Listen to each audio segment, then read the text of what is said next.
not a shtick, man. You never know when it's my last album. I think I could die any moment. I mean, could have died on the way here. The Joey Show.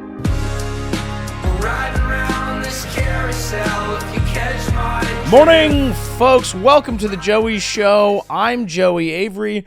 Welcome back to longtime listeners. Obviously took some time off. I was in Japan traveling, and, coming back after taking a couple weeks off, I was thinking, what do we want to talk about? The show is highly topical.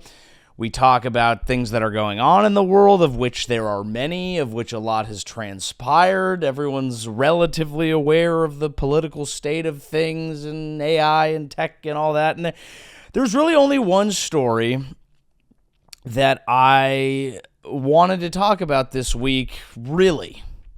And that is the untimely passing of the artist Oliver Tree.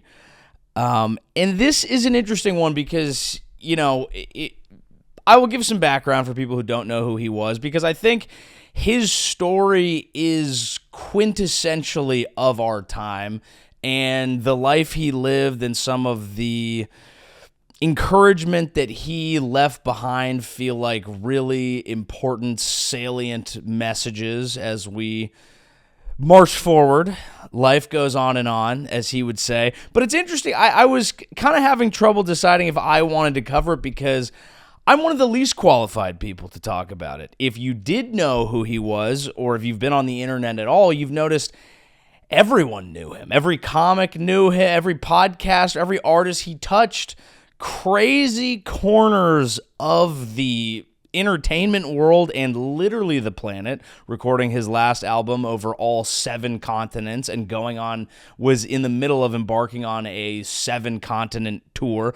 So there are tons of people who actually knew him, he's been on tons of podcasts, there's tons of memorials and places, and I am completely unqualified to do any of that except for the fact that it's the main thing that I've been thinking about, and it's what I want to talk about, and so we're going to. Because I think that an attempt to digest who he was and what he represented, as tragic as the event is, and it is horribly tragic, and I had just met him for the first time basically a month and a half ago. It was a very brief conversation, talked about how he was from Santa Cruz, I was from over the hill, kind of growing up, Bay Area stuff. Incredibly nice guy. But I almost think that having had some distance from it, it puts me in an interesting position to just kind of think about the whole thing. And I just wanted to extract some of the really cool and beautiful advice that I've got from going through his work that I think has been helpful. And the story of him passing is fucking so depressing. And we're going to talk about how it happened and the conspiracies and how the internet treats these things and whether that's good or bad. Spoiler alert, it's bad. But I also want to talk a little bit about, I think there's a weird sense that when someone dies, we get invested as a society. Always. The best thing you can do for your career is to fuck off and die. Right? If we really want this podcast to blow off, I'm going to jump out that window. And then people will go back and be like, oh my God, there was some really interesting perspective here. Now obviously that's not the point of life, is not to do numbers on the internet. It's to fucking live it. This is something Oliver Tree understood. But I also think it's important to, because I guess I was noticing some guilt in myself being like, I had discovered him, whatever. He was a very big artist, but he'd come across my desk many, many years ago. And I became a fan, and he was kind of a mindfuck. When I first was introduced to him, I was like, what is this? He was in the era of building the world's tallest scooter. He's going on podcasts. He's going on the H3 podcast and fighting with the guy. And I was like, what is this performance art? And then I listened to the music and I'm like, oh wait, the music's actually good. My friend unearthed a text that I sent from when I first found him. And I was like, yeah, he's this huge internet personality, kind of a preposterous performance artist figure, but his new album is pretty great. And everyone's like, holy shit, this is really good. This was in 2021, 2022. Who the fuck knows? Doesn't really matter. The point is that I became exposed to him. I became a fan, and then he was always doing so much that it was almost hard for me to like keep my finger on. He's showing up dressed as this guy. He's doing this. He was kind of everywhere and kind of nowhere, but the actual music was always really good. So he'd pop up and go away. And I was like, what? I don't even know what's happening. And so it got to a point where he was so all over the place that I was just like, I didn't know how to pay attention to it and like whatever. And then of course he passes away, and then we do this like, oh, he was such a beautiful soul and we didn't know how good he was until it was gone, and now all of a sudden you look back and the music has more meaning and now you're more invested in it, and it makes you feel like a piece of shit because sometimes you're appreciating someone because they're gone. And this happens in culture. Like Tupac would not be as big of a... Obviously, the music is great. I'm not saying it's not. Tupac and Biggie are famous because they both got fucking shot. That's why they're on your wall when you're really a white kid who prefers indie rock, but it's safer to have a Tupac poster on your wall because he's dead and he means something. If he was just doing Polymarket ads today, we'd be like... yeah, Pac had some hits. There he is. You know, we'd be Snoop Dogging him. We'd be like, oh, look, there goes Unc. All right. And so, I don't know. I guess I feel conflicted about this thing about you appreciate people more when they're gone. I mean, I've talked on this podcast, obviously, lost my dad coming up on a year, and I did the podcast right after he passed, and I've talked about it in you know, deeper ways that I'm about to. Obviously, it was just Father's Day, and I've been thinking about him a lot. But, you know, the months leading up to his passing, he was in a less than ideal state. That's just what it was. Like, his life was not heading a great direction. He, health-wise, was having trouble. Personal life things were unraveling. He was becoming more unhappy, less connected. He was becoming less of himself. And I say that just to say it was harder for me to appreciate him in the final few months based on where he was at. Still loved him and still spending time and all that. But like sometimes when you realize that someone's story is complete and you get the full picture of them, you're able to appreciate them in a different way. And you don't have to feel like a piece of shit for doing that. Maybe you did. Maybe you didn't anyway. Maybe you already knew that. I don't know. It's just something that I've been thinking about because I hate feeling inauthentic when I'm feeling something. So I hate having to question like, oh, do I only like this album because someone died? That's horrible. That's a horrible way to be. Or I'm going back through all these podcasts and getting this information, and all of a sudden, once someone dies, you treat them as an oracle, but when they're dropping podcasts and they're around, you're like, I don't have time to listen. I'm just going to listen to like the news breakdown today or whatever. And it's hard to not feel like a piece of shit, but it's important to know that that's okay. That's part of life. When someone's story is complete and you get a full picture of them, sometimes that's when you get the opportunity to figure out what they meant. And maybe that's a shitty aspect of humanity. And honestly, that's part of what makes us human. If we all lived forever and none of us died, I'd hate more of you. True. I mean, let's be honest.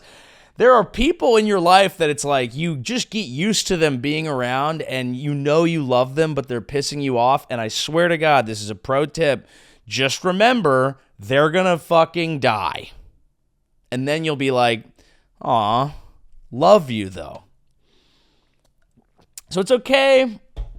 It's okay to revisit someone in their complete state and figure out what their story meant to you.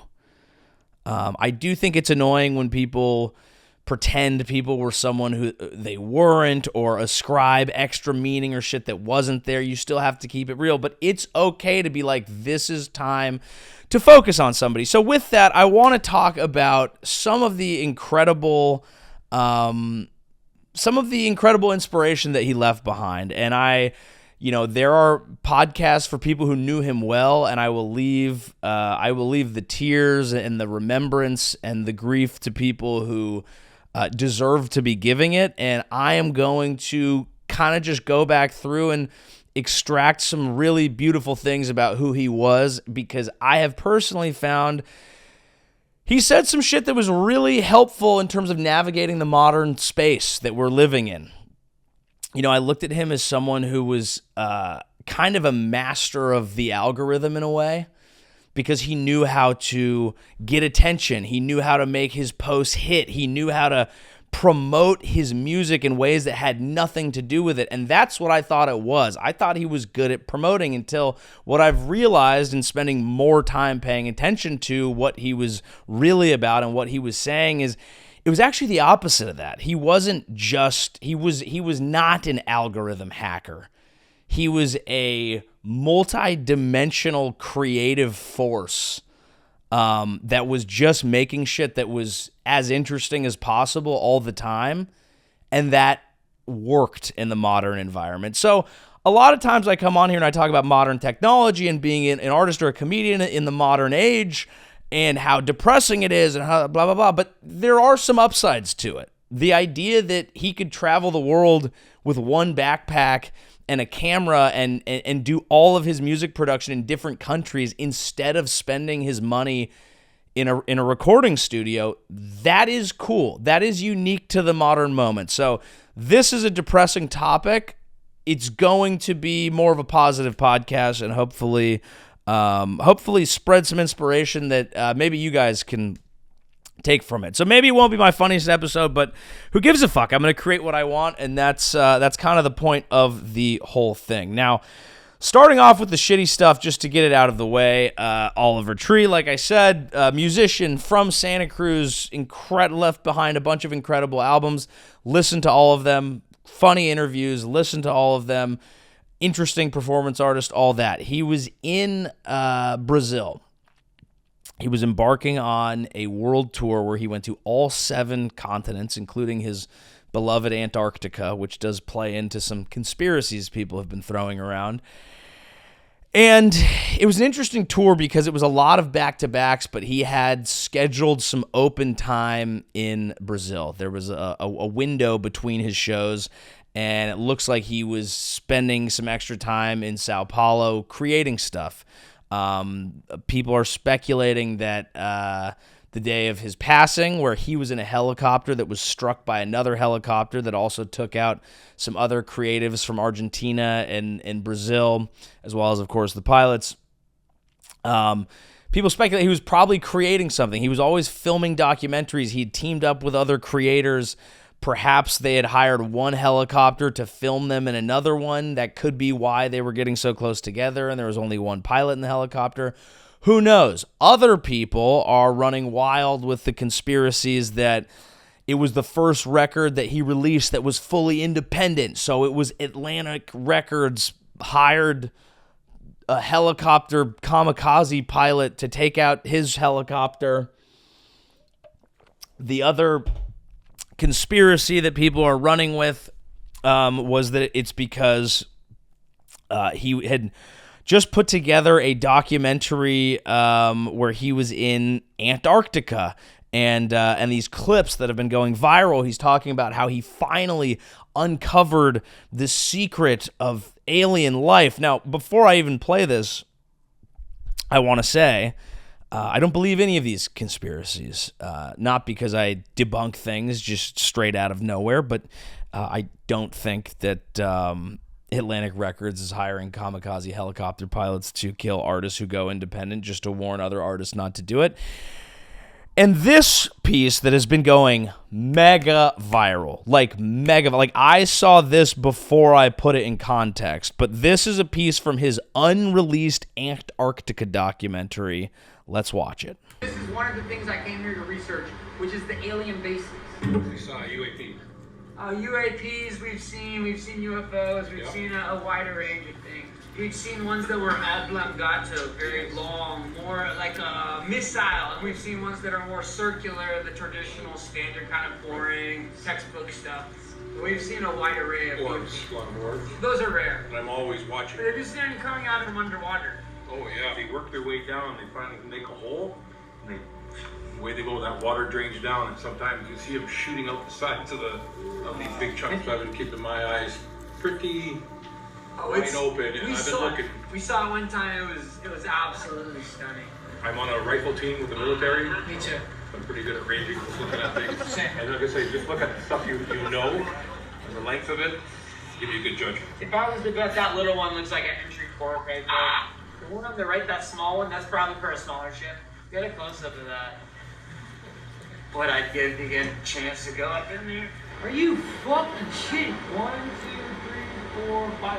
I can count 5 different entry points to this alien base. This is the reason why I've stayed in Antarctica so long. Look at this fucking thing.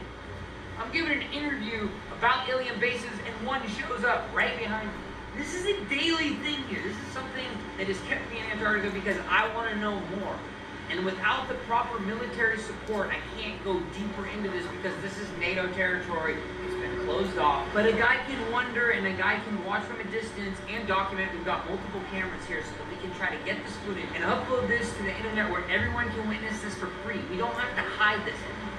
I'm so sick of the government hiding what's really going on here in Antarctica. This is what's going on.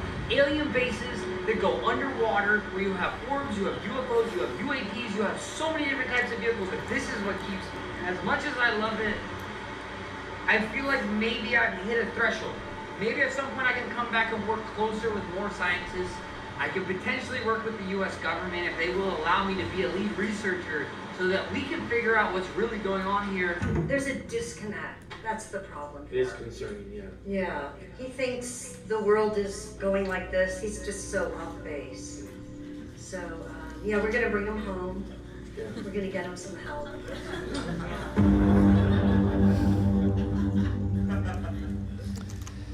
So that's the thing, is people take a little clip and they go, see, this is what's happening, because it confirms their idea of what's going on. People have been invested in the alien thing. People see this famous singer who just went independent. He's died this untimely, tragic death, and people are like, look, it's the Antarctica thing. He's the only one who cared about Antarctica. And then what they don't realize is that this was a lifelong performance artist who was making a comedy mockumentary documentary. That is the context of the overall thing, and they've uploaded this longer like you can see the uploaded thing to YouTube, and it's, if you understand in the context of his career and the type of shit that he created, where he's playing on, this is a conversation people are having, I'm here, there's part like some truth, some exploration, some ridiculousness, then you cut to his parents, his mom's wearing a fun furry hat, and she's like, yeah, he's lost his fucking mind, we need to bring him home. It gets a laugh in the theater. People didn't know what box to put him in, and so people were able to put him into whatever box they wanted, and this is what we always do with an untimely celebrity death. I mean, there are people who, look, I know shit happens, okay? I know that there is dark forces and that not everything is the way that it seems. If you talk to anybody who's in the military, they'll tell you, like, yeah, they tell you what they want you to hear. Like, that is a guarantee. I'm not a fucking rube, but at the same time, sometimes tragedies just happen. And people want to ascribe a meaning to it. And what happens is people take this moment, they package it into whatever they want, it hits the alien algorithm, and then you see it. And you see a comedy documentary taken out of context, and that's the meaning that people want to ascribe to the horrible event of his passing. Like I said, I've looked at the rest of the documentary or some parts of it. It's funny. The thing is, it's a joke. It's entertaining. I don't think he was killed by the record label. I think that there is a meaning that we can extract from this horrible tragedy, and that meaning is an opportunity to look at some of the inspiration that he left behind. So that's what we're going to do here today. But I did want to address that just because it's going around, and it always does go around, and that's just kind of how the world works, unfortunately. But there was one clip that really caught my eye that I've been thinking about since I saw it, and it's inspirational. Let's watch it now. Last thing I'll say is, if you have a dream, if you want to do something with your life, go do that shit. Don't wait for anyone's permission. Don't wait around on the sidelines while someone else does it. You can make it. You don't need a budget. You don't need a studio. You don't need any of this shit. Just go make your dreams come to life with just raw emotion and time and energy and love, and put a little bit of some insanity into it.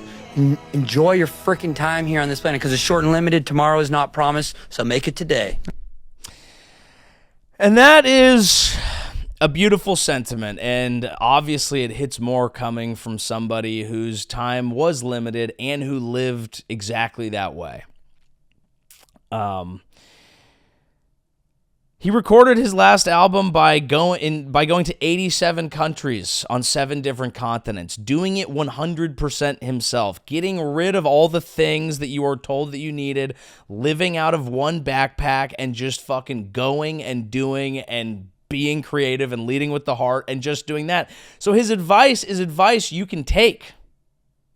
Like, that's it. And I know not everyone has an outlet. Not everyone's a talented musician, or he was a photographer or a filmmaker or whatever he wanted to do.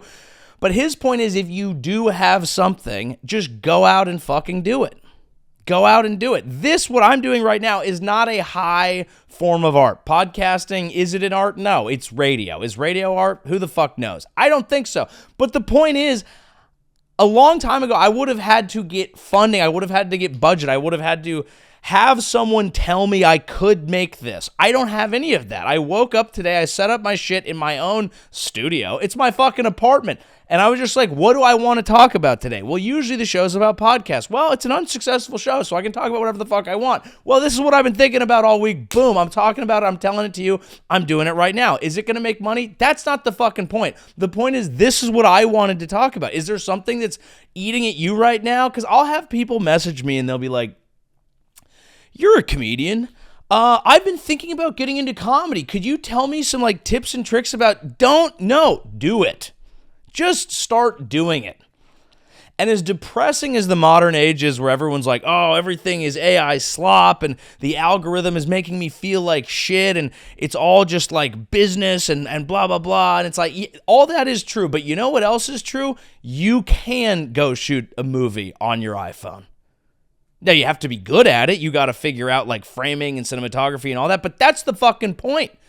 The hurdles to do what you want to do are disintegrating. So just do what you want to do. I was very inspired by him talking about how he recorded his last album. He was just alone the whole time.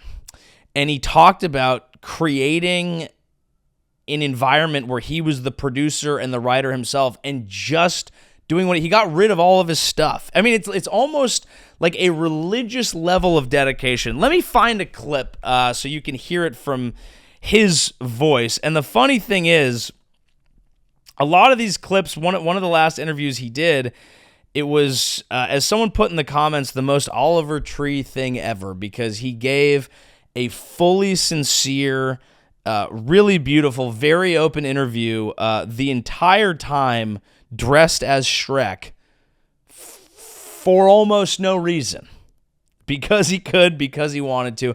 And we're going to play a few different clips from this, because these are the things that are useful to you that you can take away from an otherwise simply very tragic situation.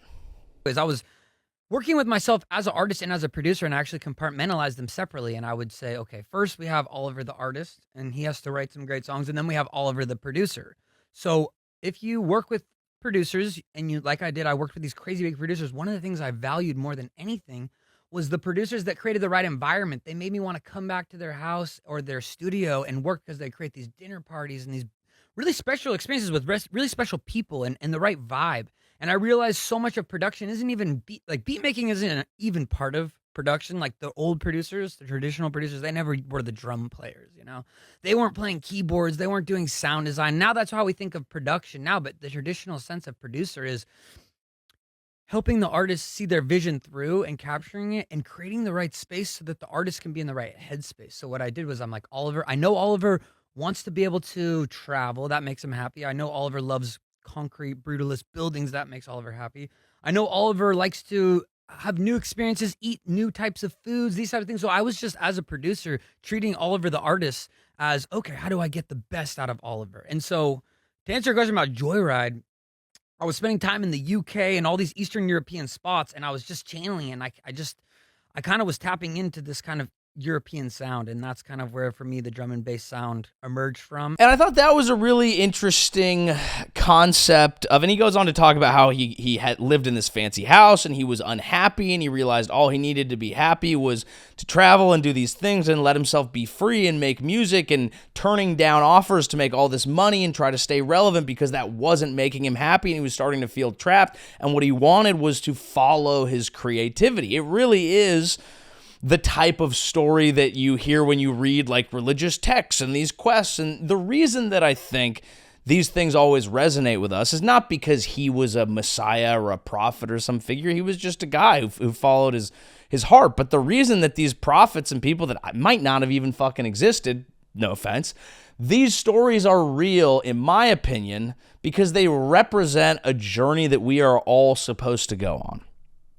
Now, yours might not be as literal or easily understood as I need to go to 87 different countries. Yours might be you need to raise a family of 8 kids or do this and that, and it's going to be less glamorous and whatever, but the hero's journey is starting off somewhere, having to realize an error of your ways in a certain way, make a change, and then follow the thing that is really what you're meant to do, and finding fulfillment, but going through the struggles that you've chosen. That ended up being a life that he lived. I thought what he said in that last clip was really interesting, just in an interesting way to create, where you're talking about being a producer and an artist, putting yourself in the right position to succeed. In his place, it was creatively, but you could even think about that in your own life as like a coach and a player. Like, what type of relationship do you have with yourself where you can check in and be like, from just a higher level perspective, am I doing the things that make me, what are the things that would put me in a good position? And he talks more about creating a relationship with himself, which I think a lot of people don't do. So I was really epic. So one of the things I really had a self journey on this whole travel was learning to spend time alone. I don't think people get to do a lot of that. And I know for myself, as someone working and collaborating with people all the time and touring, I was always around people. And for the first time in my life, I really got to spend time with myself and learn to love myself. And that's a really cliche, lame sounding thing, but it was so really special to be able to realize, okay, because not to be like multi-personality, but like treating me hanging out with Oliver, I get to hang out with the coolest fucking dude all the time, every day, 24/7. And I'm not the coolest guy to you, but for me, I'm like, we like all the same things. Me and Oliver, we like to eat if we want to eat. We get to make beats at 4 a.m. if we want to eat. We want to go to this stupid building. We want to masturbate today and not do anything else. That's what me and Oliver want to do. We love all the same shit. So I was learning to literally just enjoy spending time with myself and learning to love myself. It was so fucking fun, man. That's great.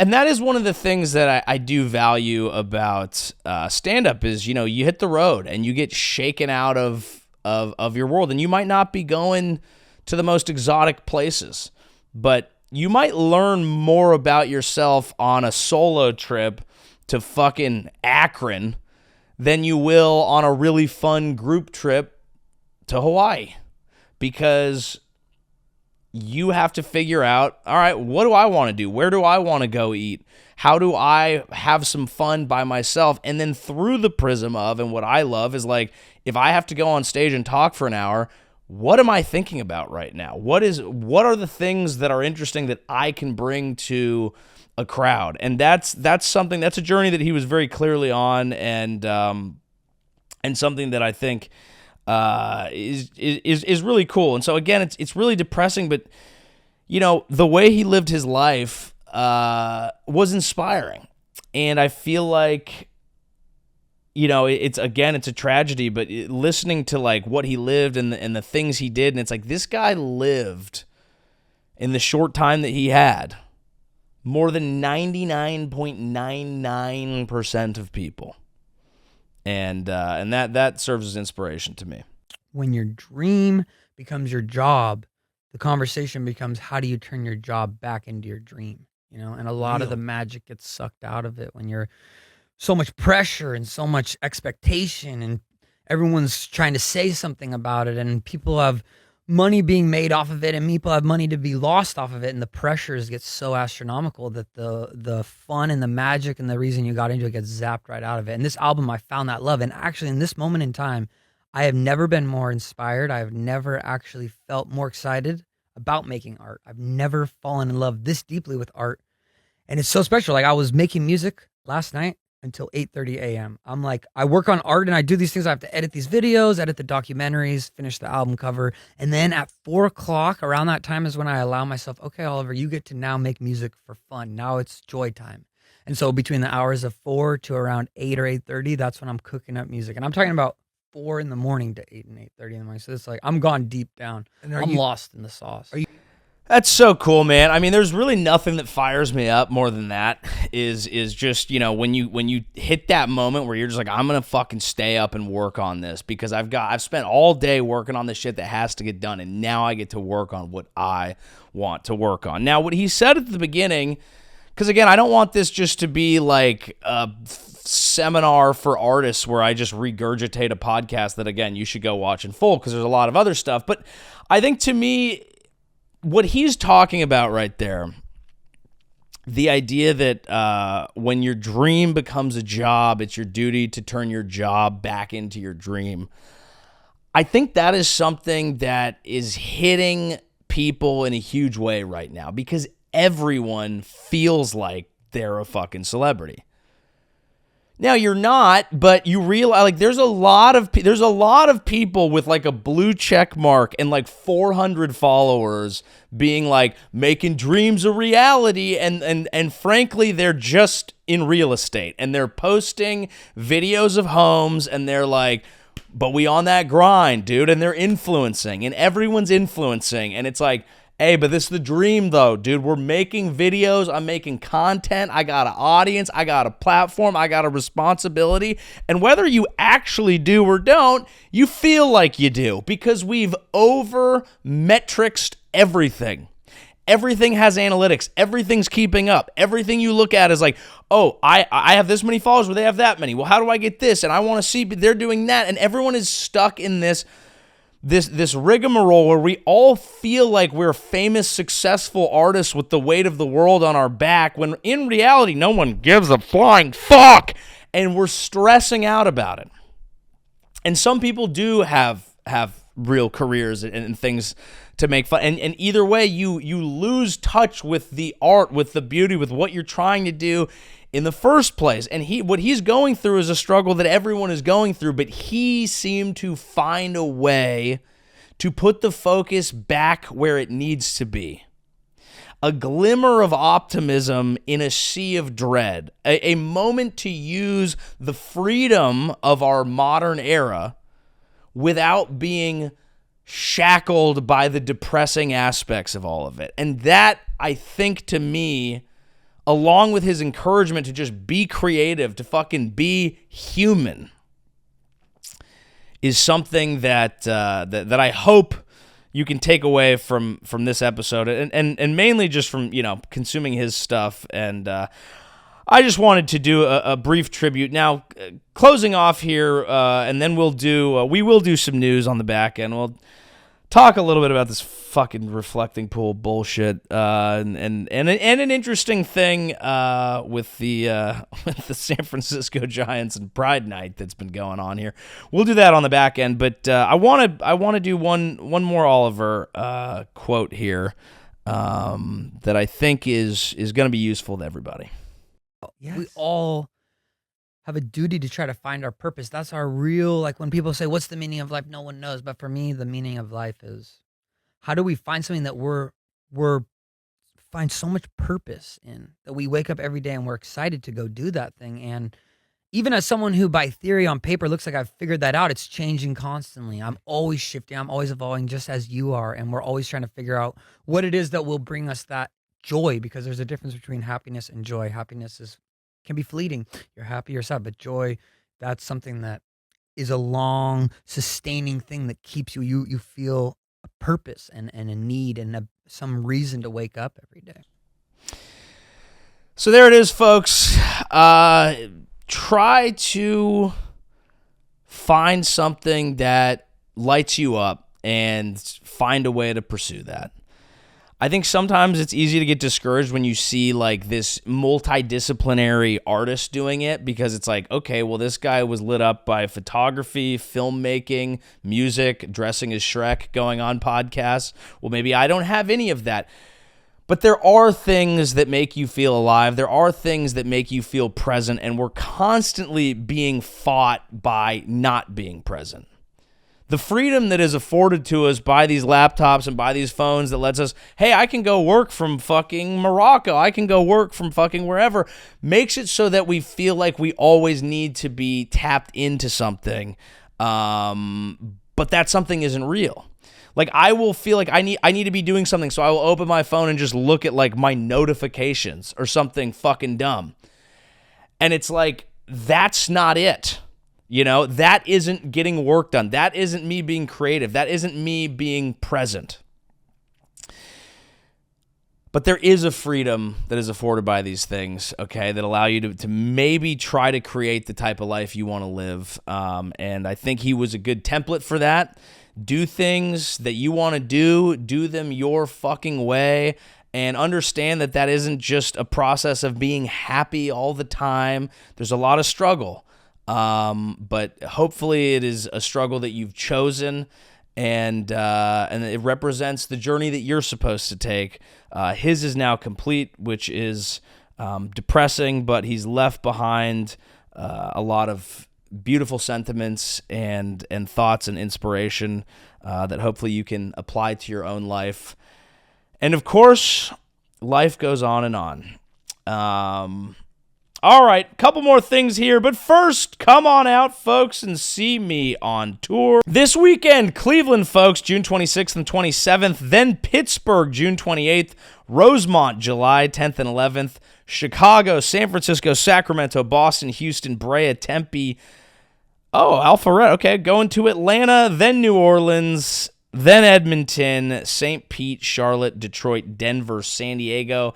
Got a lot coming. Announcements will be made on LA and Austin soon, all within the year. So 2026 is going to be big. And then we'll see. We'll see what happens after that. Maybe we take a little break. Maybe I go to Antarctica and find some aliens in honor of Mr. Tree. Of course, shop the Divved Up collection, folks. The Divved Up merch and hats. The first podcast merch ever to be made. They're flying off the shelves on the road, but there is a way to buy them. I will put the link in the description. Also, folks, make sure to check out the Patreon, extra episode a week, patreon.com/Joey Avery, and you also get the chance to support one of your favorite creators. I'm going to throw in a little excerpt from this week's Patreon, just so you can get a little taste, and also because this one happened to dovetail in with our main topic of the show. So here's a little piece of the Patreon where I describe my trip to Japan. Dude, the Japanese 7-Eleven. Fucking bury me in a Japanese 7-Eleven. The remarkable difference, these people live their lives out of 7-Eleven. You walk in the morning, you can get a nice, no crust on the corners, egg sandwich. You can go in there, I love the fucking chicken katsu, the cutlet sandwich, unbelievable. You go in there, you're a little hungry during the middle of the day, you get an onigiri, you get a rice ball, a delicious, exquisite rice ball, salmon, tuna with mayo, pickled Japanese pear. You can get a whole range of delightful Japanese snacks, or as they call them, snacks. And people, it's a central part of life, the convenience store. You have 7-Eleven, you have Lawson's, you have Family Mart. And people go in there and they have institutional trust And they go, oh, this is quick food, but some of it's reasonable. I could get a bowl. I could get a donburi bowl. I could get any fucking bowl I want. You go to a 7-Eleven in the United States of America, you go there to commit crime. You literally go there to find, like, you go to a 7-Eleven in the United States, you go, I'll have a taquito, I'll have a slushie, and I will have that boy. Because there's a raggedy boy in the corner, and you're like, did someone leave that? That's a foster There's a child living in the corner of the 7-Eleven. I will have that, and I'll also have some bugles. And I will have like electric blue bugles that are pumped full of so many chemicals and just insanity that you go, yeah, I'll have those fucking bugles. And you leave, and you get cancer immediately. You walk out of the United States 7-Eleven, and you are given cancer. You go into a Japanese 7-Eleven, your cancer is cured. It's unbelievable. They make normal things there that aren't designed to kill you. And they're on every corner. This one, every time you need a snack, you go to 7-Eleven, it's good. In America, I go to a 7-Eleven, all of a sudden I'm involved in a bank heist. I'm in a robbery. I'm committing crime. What is that? And I don't want to do the thing that everyone does where it's like, oh, fucking Japan is so much better than America. It is in a lot of ways, but it's also different. We were at a bar one night, and this woman was like, you're allowed to smoke weed? Like, what is it like? I'm like, it's fine. I do it all the time, but it's fine. It's not that great, but I do it. And she's like, do you have any? And I was like, are you a fucking cop? No! I didn't bring weed to Japan. What are you, fucking crazy? But it was awesome. But what I also love is that you have, like, I went to Japan, and I was just coming buckets over the Japanese things. But it was right when the World Cup started. And so I was also getting videos of people from Japan coming to the United States and being like, oh my God, America's crazy. You walk into a Buc-ee's, it has everything. And I'm like, that's right. Buc-ee's is amazing.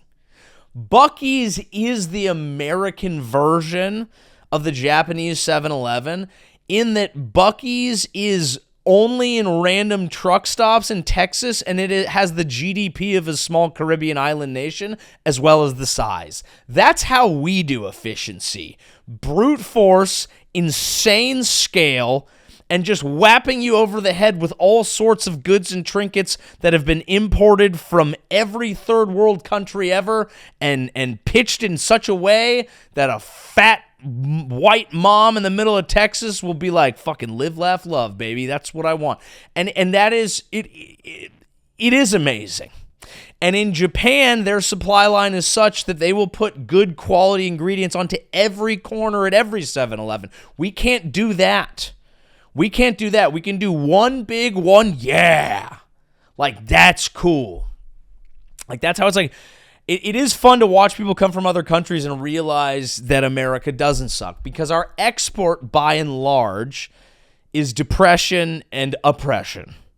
We tell people how sad we are and how often we shoot each other and how embarrassing our politics are, yes, and how crazy our reality shows are, yes. And then also we come to some of their countries and we bomb them and we take things and we tell them we can just have them. And I don't think we should do that. But because of that, and because of our constant complaining, people are relatively shocked when they show up and they're like, oh, stuff is good and does work here? Who knew? Who knew that the central portion of the Western Empire did actually have some efficiencies to it? And that's an important point too. We're not only here to be negative. But I think that's just what's great about travel, is like, it is about going somewhere else and hopefully having your prejudices, or maybe that's even putting it too harshly, hopefully having your biases shattered and changed. The world and life is a grand puzzle that we will never have all the pieces for. And I do think it is your job through exploration, internal and external, to try and create as clear a picture as you possibly can, even knowing that that's not possible. And that's what was cool about my travel to Japan, and that's what is cool about what Oliver Tree did, traveling both physically in the world and also within himself, and trying to be creative. And there it is. Make sure to subscribe to the Patreon. Back to the show. All right, folks, crazy little story out of my hometown, well, my home region as a student of the Bay Area. San Francisco Giants had a bit of a fiasco surrounding Pride Night. Now, some of you might be Giants fans, Bay Area sports fans. This will be interesting to you. This is a story that extends beyond baseball because San Francisco, I don't know how much you know about San Francisco, but people be fucking whoever the fuck they want. That's kind of our thing. It's one of the main things. People don't know this about San Francisco. The Godiva Chocolate Factory is, in fact, a euphemism for anal. That's why the chocolate factory is one of our main things, because we're basically like, get up in that ass and go to work. Just one of our things. And I think regional cuisine is beautiful. When I'm down south, I eat that crawfish. When I'm in San Francisco, you eat that ass. It's just what you do. So San Francisco Giants had a Pride Night, basically being like, hey, being gay is cool. That's one of the Bay Area's main things. Now, some of you may not agree, but you know what? That's what we do, okay? So the Giants had a Pride Night, and they have, rainbow hats and whatever. This is a big deal. A lot of teams have them, and then people freak out, and they make a deal about it. But in San Francisco, it's like, we're having Pride Night. We're going to. And so they have these, little gay hats, and they have a little rainbow on them, and Giants starting pitcher writes a Bible verse on there. Bible verse is basically like the rainbow is a covenant between God and man, is I believe what the Bible verse is representing. Now, that's one thing. A lot of Pride Night people are going to be like, that's not great. Don't love that. Then they bring in a reliever. Another pitcher comes in, also Bible verse. Then another reliever. I think he chose not to wear the hat. Then another reliever, Bible verse. And so if you're gay and you're watching the game, you're sitting there, you take the lollipop. I don't know what y'all eat, but I love you. And so you're watching the game. And I think if you're gay and you're watching Pride Night for the Giants, like, this is like a moment, because it's like, this is acceptance, this is my team, this is Bay Area shit, like, this feels good. And then when you watch 4 straight pitchers write what feels to you like a subtle fuck you, you're not going to be pleased. So, predictable firestorm here. And here's where it only gets worse and worse and worse. The team response was something that was like, we understand some people are pissed, but, it is what it is type thing. But then everyone's like, well, did you guys know? And they're like, we're not going to answer. Just look at our statement. And they're like, well, did the manager know? Okay. And so then things so people now are like invested in this. And it turns out the players didn't even have to wear the Pride Night hat. So basically they were like, oh, we'll wear the gay hat, but we're going to write our gay little slogan on there. All due respect to whoever doesn't like that I called that a gay little slogan, but we're going to write our gay little slogan on your gay little hat. 2 gays cancel each other out. Boom. And so it's just one of these things that keeps getting worse and worse. And the organization is trying to just do the statement thing because they're kind of stuck. They're like, what do you say? Because they want to basically, what they want to thread the needle on is, hey, we are going to celebrate Pride as an organization, but our players have a right to freedom of expression if they feel like they want to do a Bible verse. But then you also have a right to your expression if you're mad that their expression on top of our original expression is the thing. And the one person who got this right, I do believe, was Mike Krukow, famous, legendary Giants broadcaster, who was basically like, without diving into the whole thing, you need to understand the city you play in. When you become a professional athlete and you put on the jersey of a city, you are representing those people. The reason that I wear a San Francisco Giants jersey is not because I like any of the players on the current team who I don't know, most of which are very bad at the game, but because I'm saying that's my hometown, that's my shit, I'm from the Bay. And if you're going to wear the Pride Night hat, which you didn't have to do, and then write on it, people are not going to be happy. It is one of these situations where what I am quite certain of is nobody's mind has changed. To make matters worse, our government has said they're going to launch a DOJ investigation into whether the players were coerced into wearing it, which they weren't. Rob Schneider, allegedly from San Francisco, but one of the dumbest and shittiest comedians still alive today, offered to pay the fines of the pitchers, kind of grandstanding to make a point. And as with most things that he does, he has done zero research because they weren't fined at all. So, why do I bring all this up? We've reached a point where the backlash to society being closed off was a radical openness. The backlash to the radical openness was people flipping the other way, saying, well, fuck that, we don't want it. And now I feel like things have settled. The pendulum has swung back so many times that people seem to have retreated to their corners in an interesting way where they can feel comfortable enough in their own internet-produced echo chamber that they're certain they're right. Like, when I'm looking at this, I am mostly seeing people being like, what a disgrace. Like, you're a fucking idiot. Like, how can you weren't even forced to, but how could you not celebrate Pride? You're in San Francisco. This ain't Tennessee right now, okay? San Francisco Pride Night, you will celebrate. Like, that's normal, but that's what I see. And the players, I guarantee you, who are receiving all this, and I'm going to use quotes, backlash, are their DMs, I am certain, are flooded with people being like, thank you for being a goddamn American patriot. Thank you for not kowtowing to the woke, liberal, gay, queer, butt-sucking, cum-slurping agenda. They are getting a ton of praise right now. They're getting backed up by the DOJ for some fucking reason. And so while everybody is fighting, what you actually see, and this is the problem, is a lack of organizational leadership, and that's where the Giants deserve the criticism that they are getting, because they did not go from a place of leadership, which is what we need during these trying and divisive times, folks. So just a little interesting story from the Bay. Now, on the topic of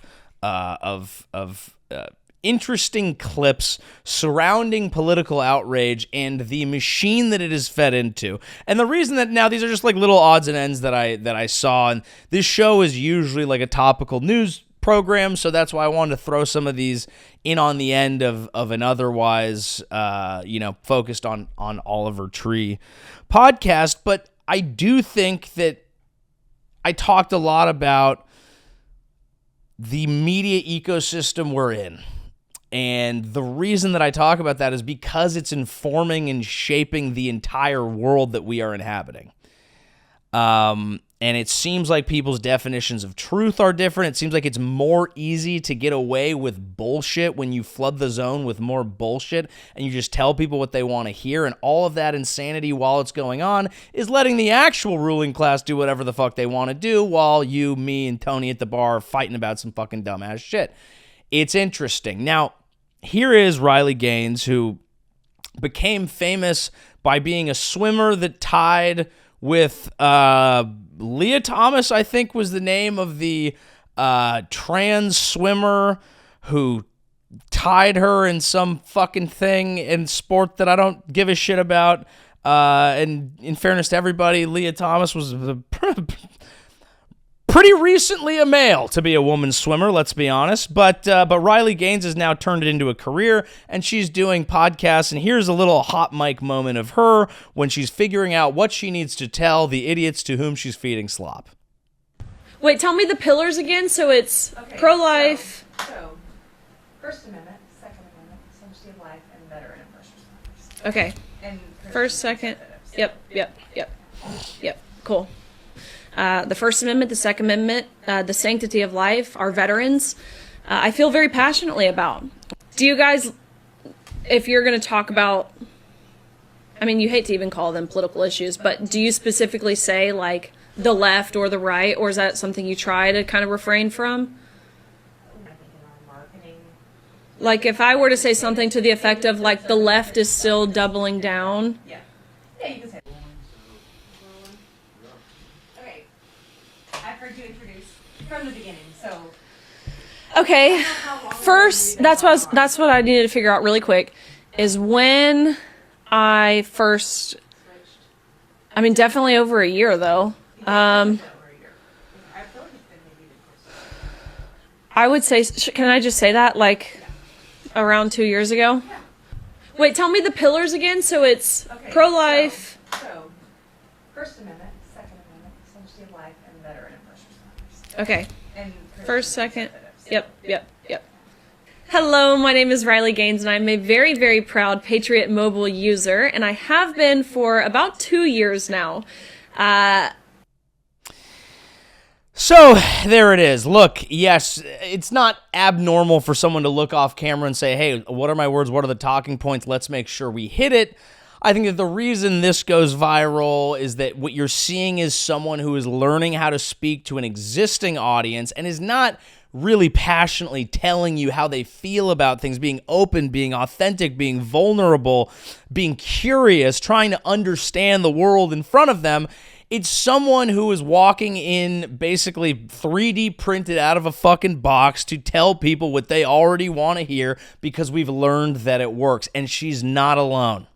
And a lot of the content that you consume, podcast, politics, whatever, stuff that is bought and paid for, I think it's more sinister on the right, but it happens everywhere, is manufactured. And that stuff does really well because people have learned how to manufacture stuff for the algorithm, which is why you feel like you're getting a ton of slop all the time, whether it's AI generated or generated by people who are just as creative as fucking AI, meaning not at all, and just repurposing bullshit that's been proven to work before and probably to greater success than this. But here's where it all comes together. If you don't lead with that authenticity in both what you consume and what you create, you will fucking lose your mind. And that's one of the messages that Oliver Tree left behind. A man who was good at cutting through the algorithm with authentic, crazy, brand new, artistic shit. Try to live in harmony with yourself. Try to find something that brings you joy. Ask yourself who that is. Develop a relationship with yourself to try to figure that out and try to follow something, because even thinking about the concepts that he was talking about makes me feel so much better than trying to think about and react to the video that I just played. Honestly, in service of him, I am thinking about, what do I actually want this to be? Because I am, I didn't want it to be a guest-driven show because I didn't want to be tied down to asking people for favors. But then I am not like an expert in some random, I'm not a conspiracy or some guy, so I can't go with that. So then it's like I'm always listening to the news. I'm always listening to topics. I can just follow what I think about. But then I feel like I get bogged down in like the news cycle and what's the story of the week. And there's a million other podcasts talking about that. And there's part of me that feels like maybe that's not even authentic. So I don't know.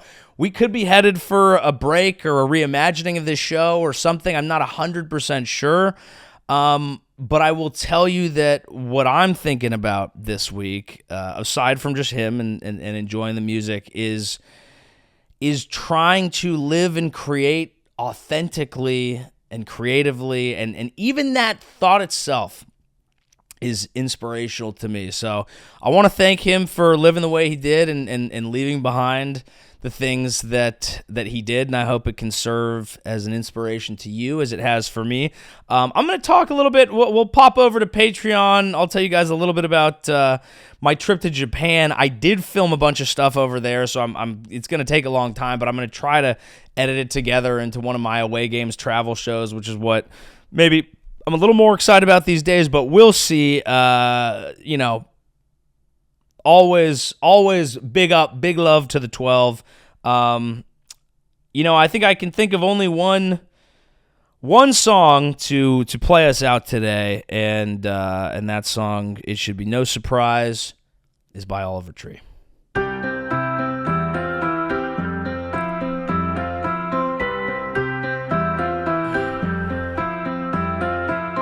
do we go in the end? Gone with the wind and never seen again. Where do we go in the end? Gone with the wind and never seen again. And we ride an elevator to the sky. We're going to the light, going gently in the night. Where do we go in the end? Gone with the wind and never seen again. Where do we go in the end? Gone with the wind and never seen again.